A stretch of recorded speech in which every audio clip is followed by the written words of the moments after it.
Hey boys, what's going on? In this video, I'm going to be going over the talents and glyphs that are recommended for Resto Druids in Warlords of Draenor. Let's jump on into it. In Warlords of Draenor, Resto Druids are very strong healers. They're probably one of the top healers currently. They're capable of shape-shifting polymorph effects and can keep rolling heal over time effects, or HOTS, on your team while helping your team go offensive. They have some awesome talent choices and glyphs which I'm going to be going over in this video. First up is the talents. I'm going to go over every level tier of talents.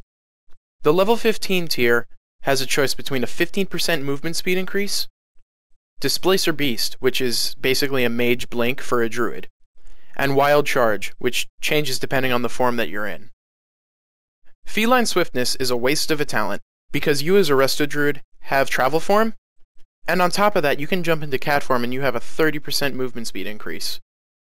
Displacer Beast and Wild Charge are both really good options. Personally, I prefer Displacer Beast because it is essentially a blink, and you can blink up to 20 yards. This is a really good ability for blinking to a pillar and getting away from melee really fast to heal yourself up. Wild Charge is an okay talent choice as well if you prefer it. It really is only useful for Resto in your caster form because it pulls you towards your ally. You can use it in cat form as a form of charge, however, you're not really going to be going offensive unless you have Heart of the Wild up. The level 30 talent tier are basically all healing abilities.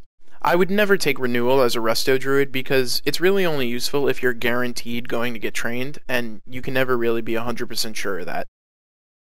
Ysera's Gift is really good for RBGs, even 5s, and things like Ashran, because you're never really healing one target permanently because there's constantly damage being thrown around, so it's really good to just have the passive heals.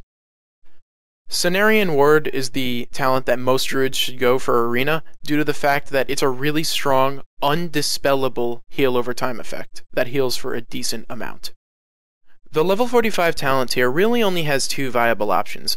I would never take Mass Entanglement due to the fact that the other two talents are just too good to waste on Mass Entanglement when you have Entangling Roots to start with. Typhoon is really good in situations where you can knock people off of terrain, kind of like in Blade's Edge Arena or Dalaran Sewers. Hell, even in RBGs where you can knock people off the map completely.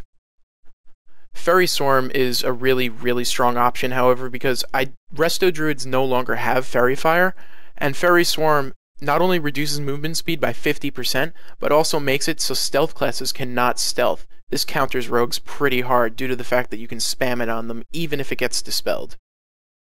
For the level 60 talent tiers, there is once again only two really good options.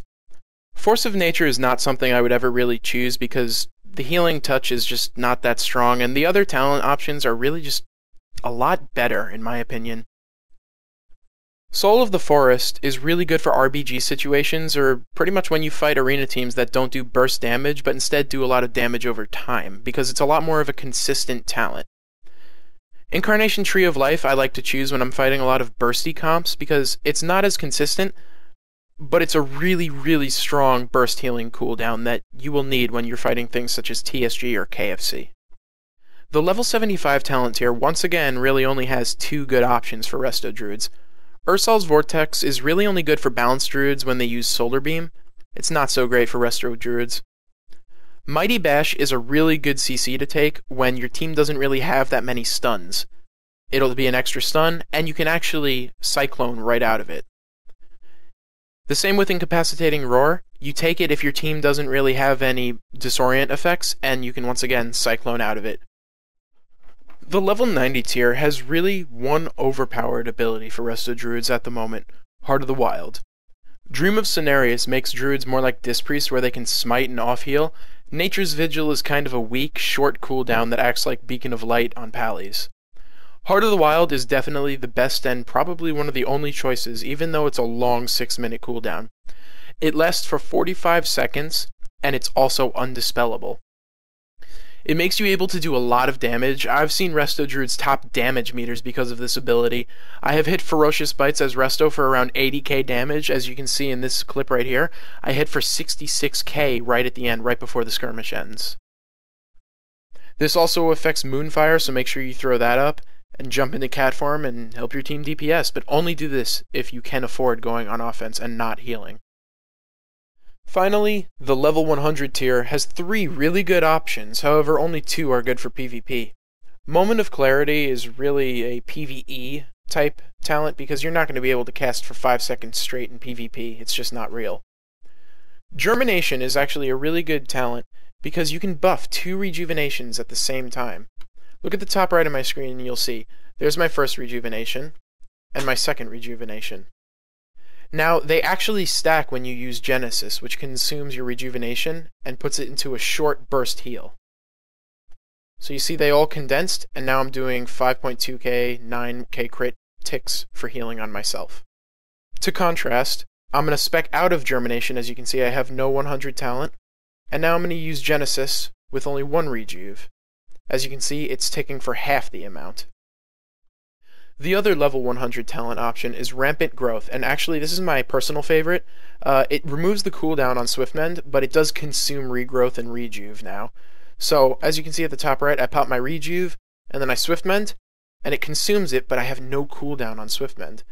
So this is really good for burst healing because I can run around, not stop to cast, and I can just keep spamming rejuve, Swiftmend, rejuve, Swiftmend.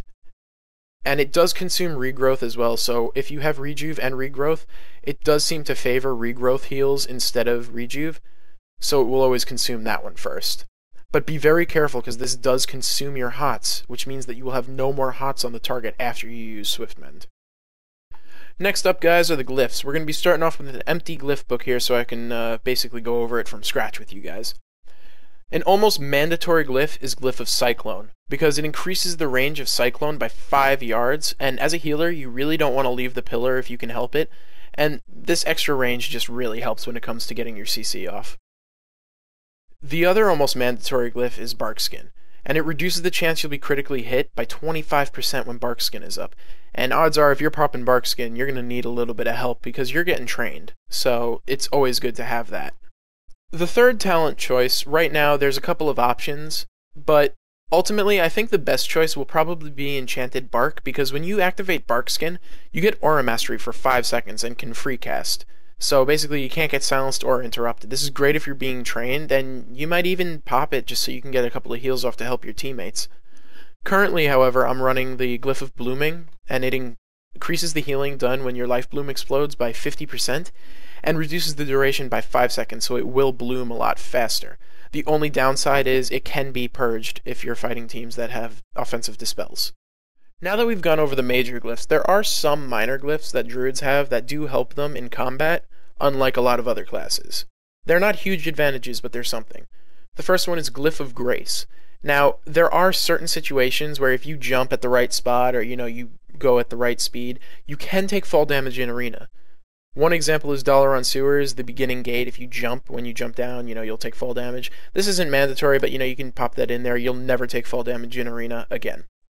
One other really good option is the Glyph of Sprouting Mushroom, and this once again isn't mandatory because wild mushroom's really not an overly used ability for druids, but you can pop that in there, and now you can place your mushroom wherever you want instead of just on a target. So that's just kind of a cool little utility factor that druids get. So let's recap really quick. We covered all the level tiers of talents for Restoration Druids, and we even went over my most recommended glyphs for Restoration Druids. But guys, we gotta remember to keep it real, because us as druids, we have more freedom in choosing different talent options than many other healers, but remember to not get carried away. There's a difference between choosing Incapacitating Roar over Mighty Bash because of your team DRing with it, and choosing Ysera's Gift over Cenarian Ward because you're lazy.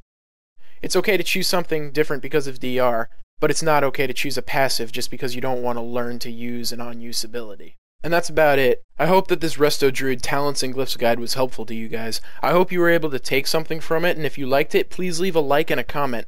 Make sure you check out the links below for my stream and for Good Gaming's website. Much love all. My name's Indy. Good Gaming, an e-learning and social networking platform built exclusively for gamers and designed to turn you into an esports champion. We give you the tools, resources, and support to game better. Instructional videos and e-learning guides give you access to powerful strategies and the secrets of the pros so you can dominate your opponents. Our exclusive mercenary system gives you access to personalized support or offer your own services to the highest bidder. And compete in exclusive Good Gaming online tournaments to win cash and prizes. What are you waiting for? Become a Good Gaming member today. Good Gaming. Revolutionize your game.